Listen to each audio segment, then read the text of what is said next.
महिलांनो, साखर गोड आहे पण आजार मात्र कडू देतो.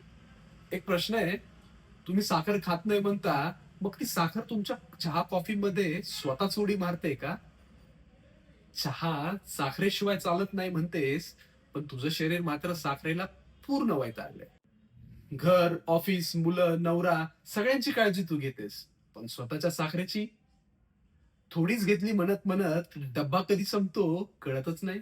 मी डॉक्टर आहे म्हणून सांगतो, जास्त साखर म्हणजे वजन वाढ, पीसीओएस, थायरॉइड होण्याचा धोका, चेहऱ्यावर पिंपल्स, थकवा, चिडचिडपणा, डायबिटीस आणि हार्ट अटॅक होण्याचे चान्सेस वाढतात.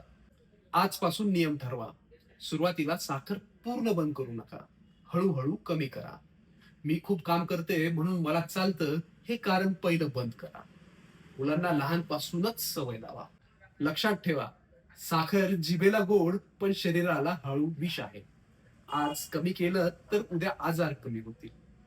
ही रील खास त्या प्रत्येक महिलेसाठी जिचा चहा साखरेशिवाय चालत नाही. अशा नवनवीन माहितीपूर्ण व्हिडिओसाठी लाईक करा, शेअर करा, सबस्क्राईब करा व कमेंट करायला विसरू नका. धन्यवाद.